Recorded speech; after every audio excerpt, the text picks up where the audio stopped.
Thanks very much. Yeah, my name is Richard Stevens. I'm the founder and editor of Poland Today. Actually, we've been for about 7 years, but I've been in Poland for a while. I'm from England, and like many people, many foreigners, I came here kind of for a short term, for three or 4 months a few years ago, and ended up staying. I feel like I'm a bit of an outsider to the startup scene. We have to finance this somehow, and the financing doesn't come from startups. It comes from bigger corporations. 2 or 3 years ago, you sort of couldn't stop ignoring the startup scene. I was pushing it away a little bit because I found it a little bit confusing. So many organizations with similar names, and I couldn't work out like who was who. But we started looking at it about 2 years ago, and now my observation is that it's firming up a bit, and it's a bit clearer to see who's who. But still, it's a very, let's say, interesting thing to look at, because there's so many different people. Everything's moving very fast. It's not what I'm used to, so it's fun to watch. And as was said, this is very much a panel about international, I don't know if I can call them startups. I think everyone's a startup to some extent in this industry. Some international people who've come to Poland, have done their thing, have been successful, or are finding their way. So I'd like to introduce onto the stage Maurizio Tripi, who's the CTO of Bidroom. Maurizio has Silicon Valley experience and is disrupting the travel industry. Maurizio.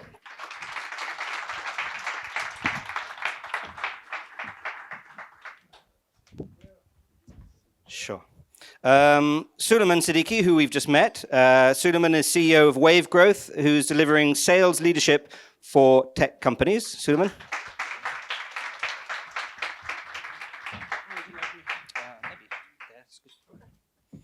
And Sunny Vashischa, who is site lead of Symphony Solutions, which is a 100-plus person software house delivering solutions for American clients.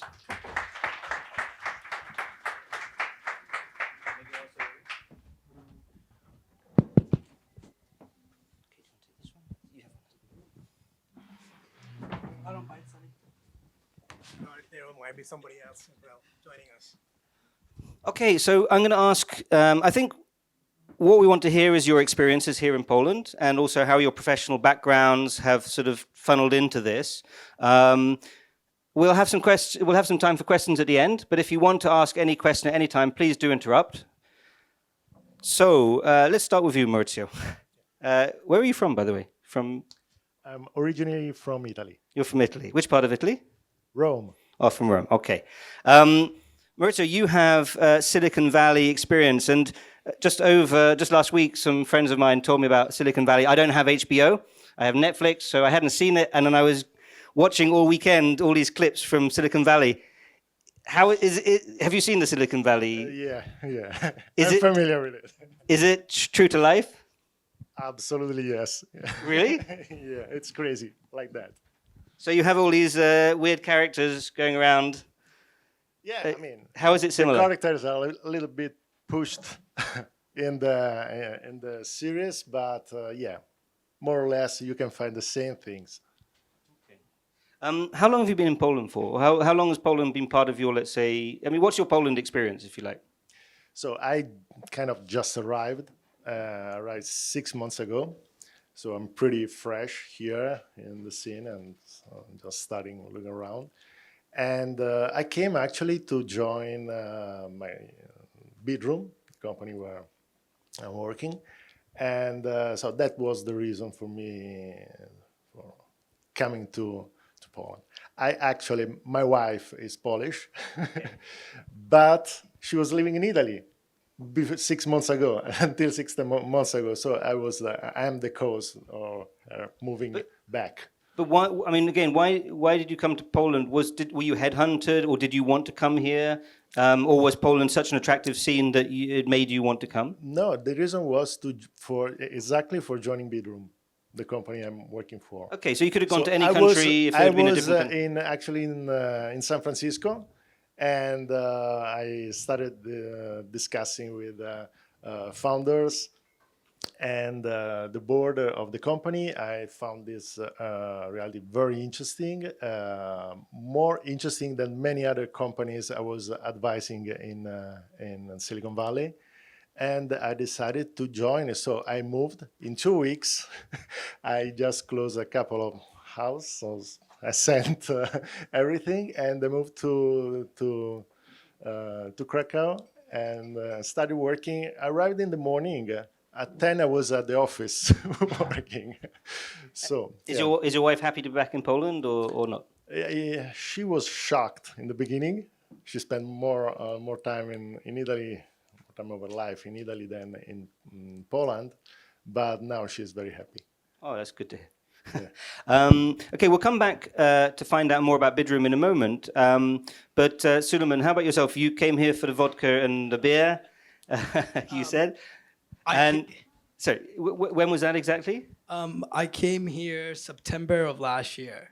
Was visiting a friend. Was only supposed to be here for 5 days. Ended up staying for 10, and then I was just in the process of expanding my company from U.S. To Asia, and when I came over here, the tech talent, the overall culture was a lot more close to my personality than where I was headed. So I was here for 10 days, and then I left. October I was here, and then December I had my company registered. So you came here for 10 days, but you came more for like a social thing to see your friend. I mean, how did you know within 10 days that the tech scene was what you wanted here? Well, I've been in tech for the last 13 years. I was either going, so I run sales for a variety of different technology companies. So we sometimes help them raise capital via our venture capital or angel investment group. But primarily what we do is we help them expand in the North American market by helping them get clients. So right now we consult on behalf of 5 different IT services companies who range anywhere from 200-person engineering team to 11,000-person engineering team. Do some very high-end work, like a leading space exploration company uses our applications that we have built, and some of the products that we have worked on will facilitate the first manned mission to Mars. So I was always in the technology side, and I was going to go either to Pakistan or India and try to expand this thing over there.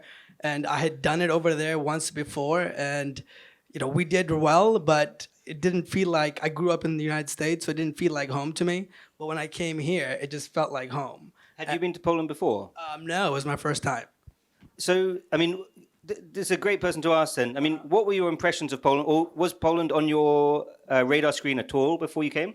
It wasn't. So we partnered with a company called Globalization Partners, and they did a research for us, which said, which kind of talked about the investments that were happening in the economy, what's happened over the last 10 years, what's predicting over the next 20 years, the amount of native English-speaking talent that is over here, and those were some of the deciding factors, and the fact that Krakow is the next, or it's the hub for European software development, and that's primarily what we focus on, or what our tier 1 clients focus on. So it just felt like it was the right place.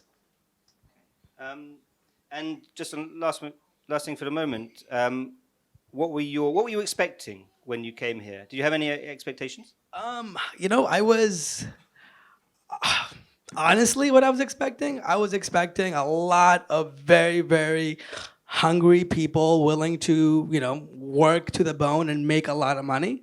I was looking for just killers. For what, sorry? Just workaholics, killers, as we call them. Why did you think that, by the way? It's an emerging country, and the opportunity to make a significant amount of cash within our industry, within our company and within what we do is, it's abundant for the people who are willing to deliver. But in sales, it's all about numbers. It's all about activities. It's all about the amount of hours you put in. And one thing that surprised me was the European lifestyle is more life balance than work balance. People like to, like in US, we work until the job gets done. And, if you're working 12, 16 hours a day, so be it. And over here, there are people a little bit resistant to that. Not everybody, but a lot of people are resistant to that, which is something that surprised me. Okay. Sunny, where are you from yourself? Yeah, I was born in India, Delhi, so I'm Indian. Yes, I also spent quite a lot of time in US. I came here pretty long back, 12 years ago, to Krakow. And the original idea was really to open up a company here and start the business.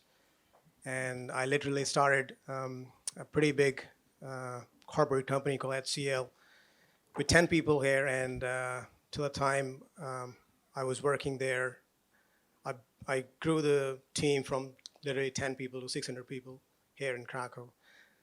Then I kind of left and started a startup. So I kind of come from a Where did you background start the startup?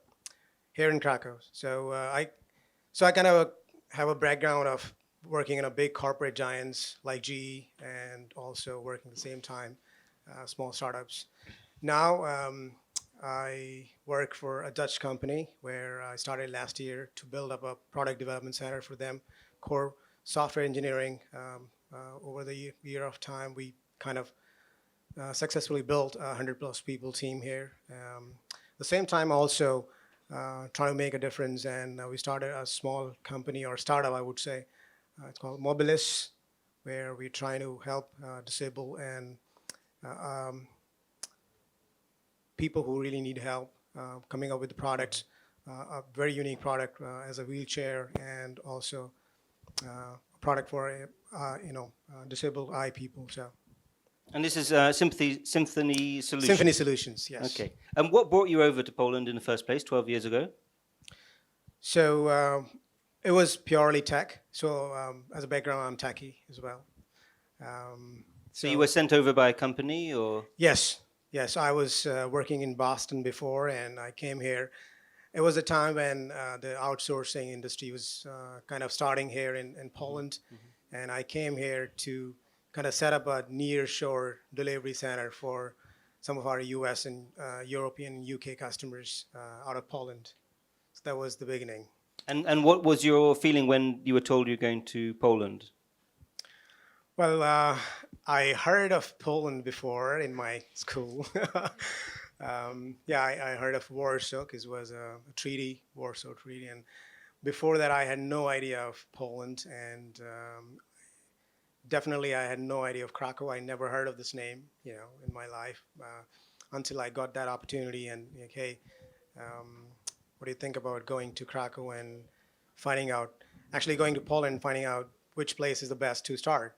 And I kind of fall in love with the city, with the town, and I visited most of the town here in Poland, and I decided to start here in Krakow.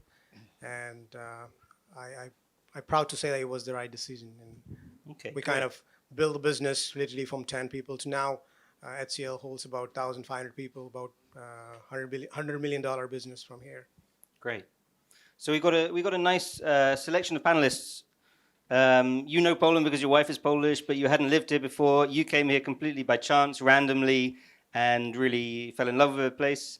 And you came here 12 years ago, and you've grown as Poland has sort of dramatically grown in the last 12 or so years. Yes. Can you, Maurizio, can you say a little bit about Bidroom? What do you do in a nutshell? So Bidroom is membership-based OTA, so online travel agency or community, as we like to define. Sorry, land travel agency. Online travel. Oh, agency. sorry, online travel agency. And it's pretty peculiar as a business model in this segment of the market, and because it's membership based, so it's actually a marketplace for travelers and hoteliers. So we nurture these two communities, and we have the best prices for travelers and the best the best deals for hoteliers. So it's a pretty interesting business model. This was one of the elements that attracted me at first in the beginning, and it has tremendous, an amazing team, and so the company is growing fast. Is it a Polish company? No, it's a Dutch company. So why is it in Poland? Why are you here in Poland? Oh, because actually most of the operations of the company are here, and so Most of the what, sorry? operations Yeah. are here in Krakow, and so to run the company. Okay, I suppose to then the be question: here. why are the operations here? Is it because it's cheaper? Is it because it's better than other places? Or do you have operations in many different countries? Well, the company started in 2014, and more or less started here growing, and because of the founder, actually has some connections here with the Krakow, and it was a very good ecosystem for growing, and yeah. So Why is it a good ecosystem for growing from your perspective? well, in my opinion, there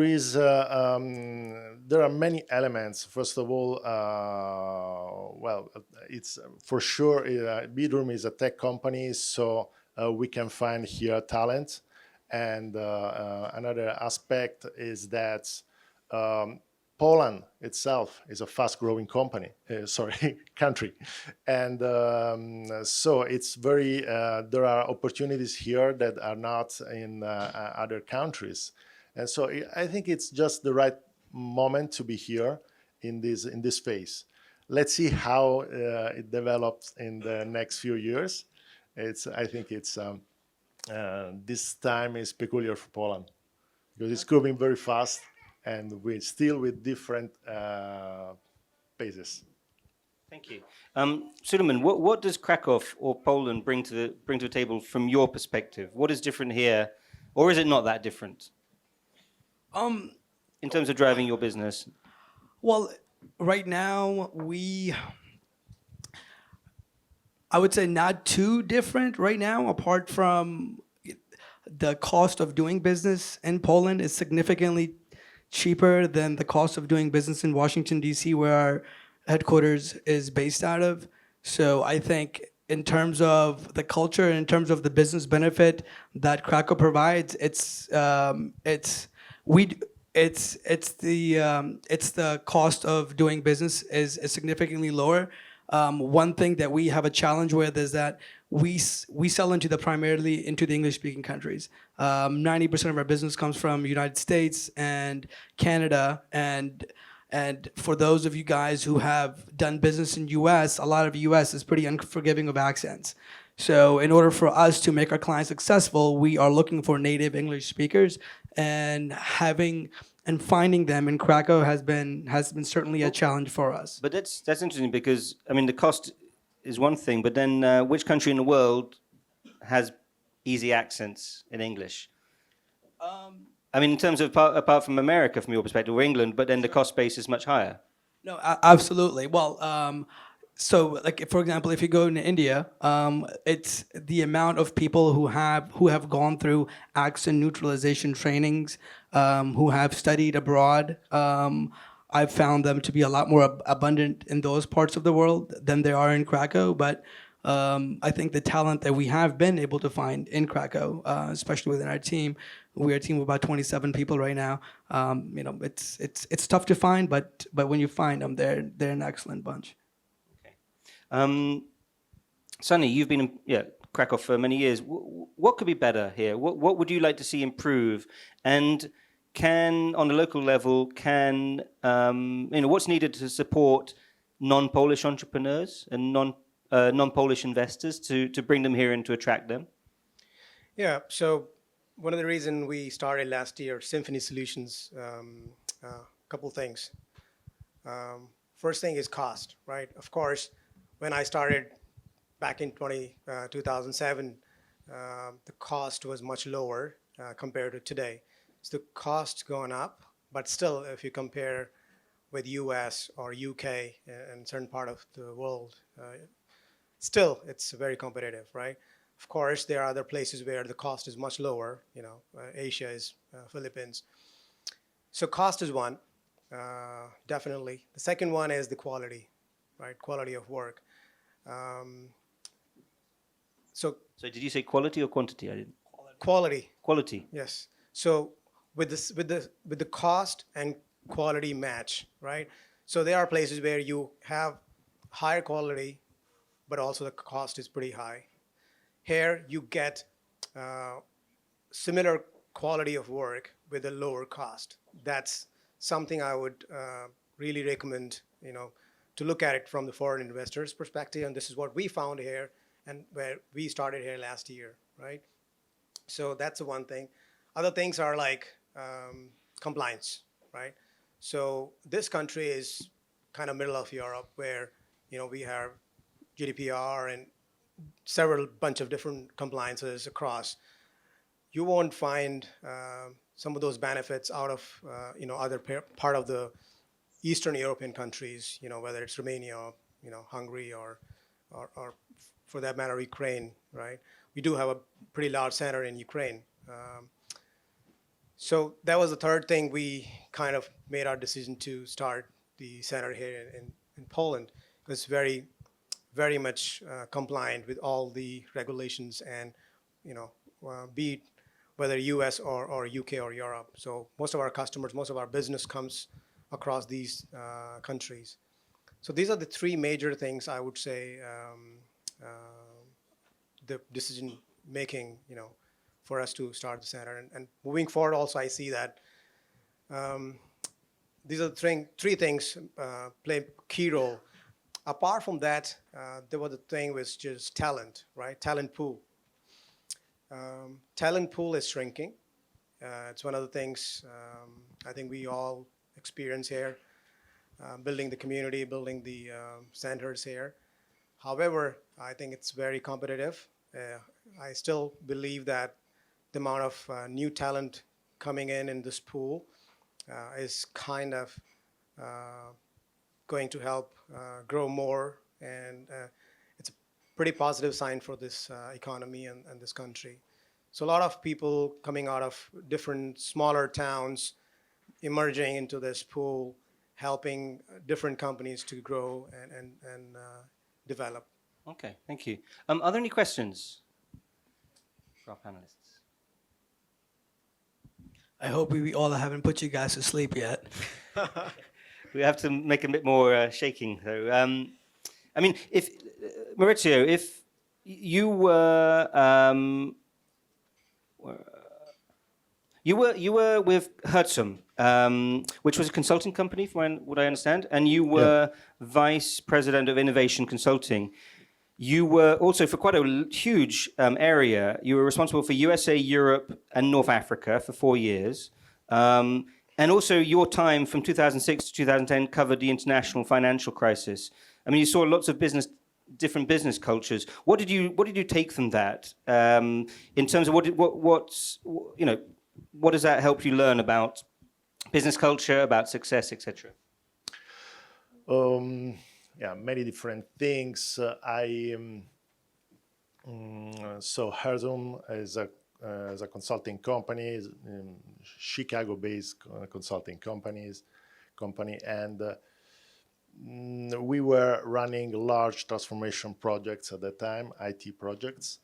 Not just IT, because we were working also in the strategy and in many other areas, from the enterprise architecture to actually methodologies and architecture and so on. So we were running large digital transformation projects in large companies in Europe. I was responsible mostly for Europe and North Africa. And of course, from that, and there was actually the crisis that was really hard, but it's, for what I can say, it was really hard, especially in the US. The US was, the time was, you were there, was tremendous. It was actually very bad. But just because the US economy is more dynamic. So there are you go up very quickly and you go down as quickly as before. And in Europe, there are more ways to actually slow down the process. So the crisis was not that bad. And of course, that kind of experience was actually a kind of continuation of consulting and running large projects for large companies. And that I started in 2000, around 2000. And so it was an experience for, coping with huge projects in this market. And actually, I got sick of doing this kind of consulting activities. So that was the reason.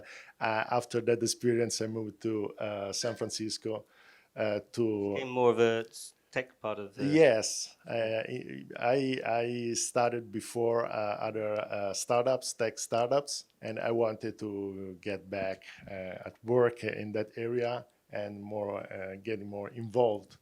When you work with these projects, moving the needle, even if you're running a huge project or huge transformation, there is a lot of politics around every decision. I wanted to actually do something for consumer market and for other markets, and so I discovered the Silicon Valley and the craziness around it.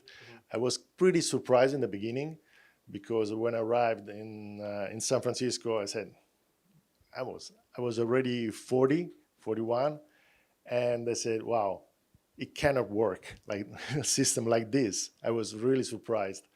And but it works. So I had to learn a different way of approaching business, and it was very interesting. It was very, learning process, a very strong learning process for me, and I learned a lot, I think. Okay. Thank you. I want to come back to you just a last question in a moment to find out how you see the scene here, the startup scene. But first of all, I just want to get an idea from the audience. Who is Polish here? And hands up who's foreigners, obviously the other side, but so there's actually more foreigners. Who is from Krakow here? So quite a large amount of people from Krakow. Okay, so we have a question over here. Yeah.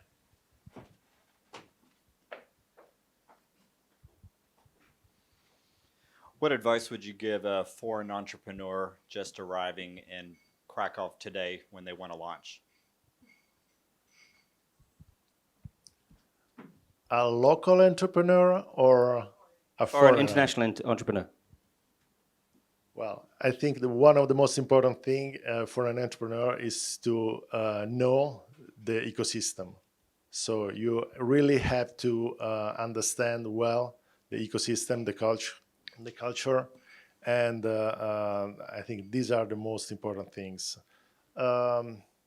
Money, you can get money everywhere. Why is it important to know the culture? It's fundamental to know the culture.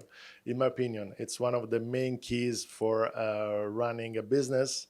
The way you approach the business, for what I've seen here is very different from, for example, from San Francisco.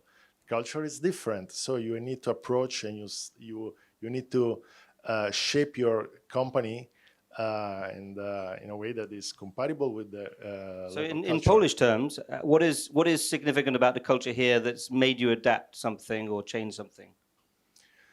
I'm not saying that the culture is a limit or not. I'm saying that you need to understand very well the local culture, because the people that is working here is different from how they are used to work in the US or in other parts of the world. So you need to understand very well that, because the team is the most important thing. So if you are creating your team here, you need to understand how they think and how they work. So this is very important. And of course, one little thing is culture is also kind of shaping the image of your company. So I can say that if you need to do marketing, if you need to sell your company as an image, you need to understand very well how Polish people do that, and which is very different from how American people do. And they're used since the kindergarten to compete on everything. Am I right? In Poland? No, in the US. Okay. So they are the best probably to do marketing, to sell their ideas, because everything is about selling your idea. Probably in Poland, it's not the same because there's not this attitude to strong competition. This is a cultural aspect that must be taken into account. And just if I understood your question right, if you were asking what a foreign entrepreneur should be doing or what best practices he can follow before he has gotten his company registered, I would tell you that from the experience that I went through, finding a good local partner who has worked with outside firms in terms of getting them registered and creating partnerships with different, whether it's marketing firms, software development firms, HR recruiting firms, is very, very critical. It was only after 3 to 6 months of me investing money into the Polish economy or into the Krakow ecosystem that I found out that I paid 5 times as much to get my company registered. I paid 4 times as much to get my website developed. My the initial lawyers I had found were, ripping me off. So, and Did you find your local partner? So eventually I ended up hiring an HR director who had been a part of 2 different startups who went from 0 to 300. So she already had established contacts with the core infrastructure in Krakow. So luckily through her help and guidance, I was able to reduce quite a bit of my investment. Was that by accident? You found it by accident, or did you realize, right, I'm wasting money here, I need to find someone? I always knew, but I always knew that I would have to get a local representative in any country you go to. Like, I was born in Pakistan, and when I went back after 15 years to do business there, like me being a local, I got taken for a ride, like several rides. And I think that you come to America, you're no different. If they see, if they see dollar signs, they're gonna try to milk you as much as you can. So finding a right local contact here who is in bed with the infrastructure it's critical for you to getting things done fast, and not just getting things done fast, getting things done cheaply. I was trying to get my company registered for 3 months, and then when I found the local partner, I was able to do it in 2 weeks. So it's, for me, if I were to redo this, I would say that would be my primary, making sure the infrastructure gets built right. Sunny? From my side, I think setting the expectations from the beginning is the key. And I talked about cost, quality, talent. Do you mean expectations for your employees or for investors? For investors, right? For the foreign investors or as an entrepreneur, right? Why? Because maybe they have too high expectations, or how? Could be either, right? Could be.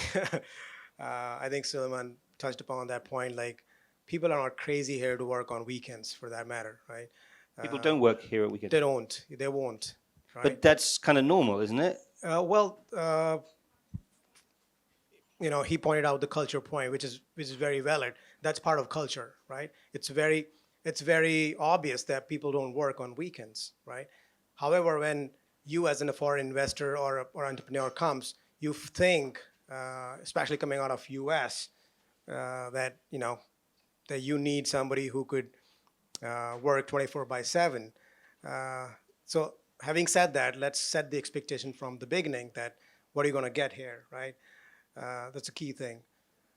Cost, and it's kind of pretty much valid for all those parameters, whether it's a cost, quality, or a talent, right?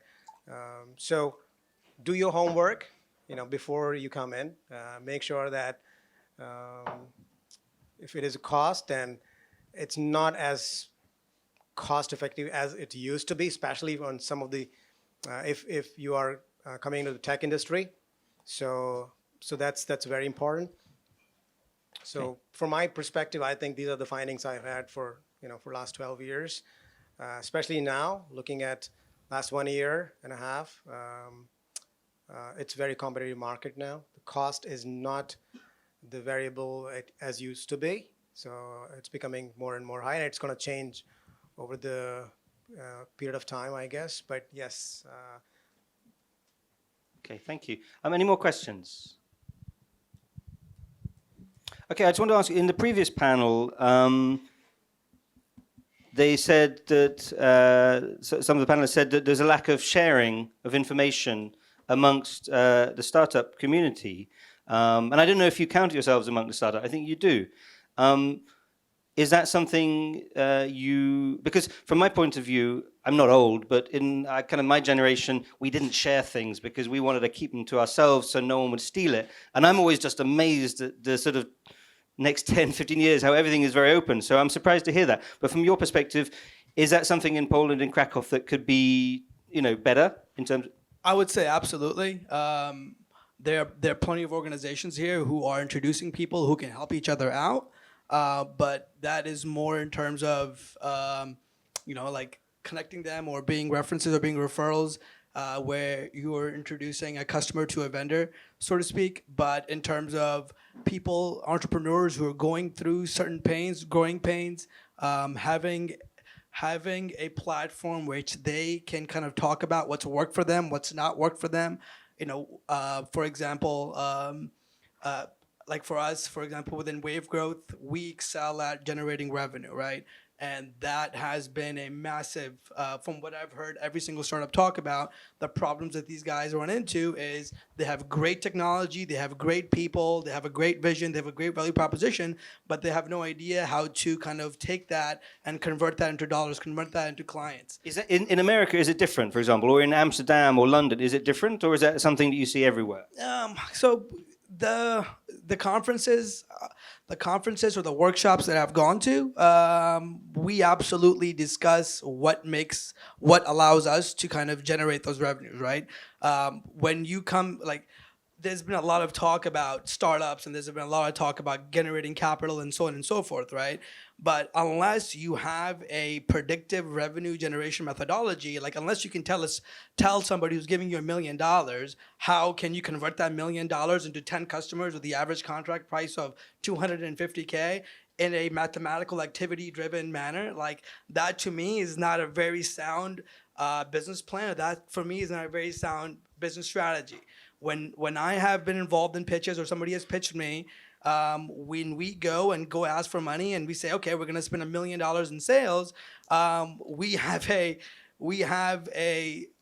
activity-based activities-based model that says, okay, we're going to reach out to X many people, which is going to generate X many meetings, and X many meetings that are converted into Y number of opportunities. And if Y opportunity have a 25% conversion rate to customers, and the average contract price is Y, then we need to have this many activities to generate revenue. Now, that to me is a sound go-to-market strategy versus saying, yeah, we're going to go to conferences, throw out business cards, or we're going to go and send 100 LinkedIn messages, and I think my brother's cousin's neighbors know somebody, and he's going to introduce us to somebody within Microsoft. So a lot of knowledge sharing is lacking here, for sure. But I think OMGKRK is doing an excellent job in getting those guys together so that dialogue can be happening.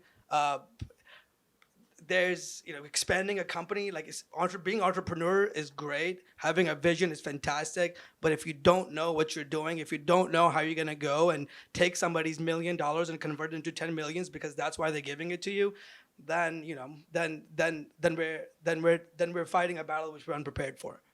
Okay, well, thank you. I think we are finishing now. I just want to, can I do a quick straw poll? Again, if you're Polish, can you put up your hands, please? Thank you. Right up.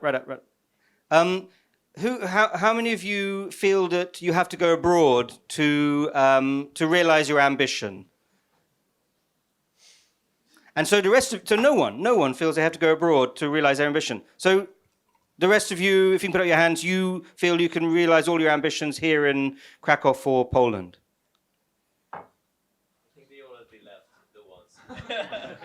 Maybe that's the case. And just for my own benefit, because Poland Today, we try to improve the image of Poland abroad, mainly in a business sense. We don't concentrate on the politics for obvious reasons. Can I just ask you, who thinks Poland has a positive brand abroad? A positive brand image? Well, that's pretty good. Who thinks it has a negative brand image? Okay, I didn't see exactly who was Polish, who wasn't Polish, but it seemed to be the Polish people who put up their hands about the negative. So thank you very much. That's very helpful. So thank you very much to our panelists for sharing. Thank you.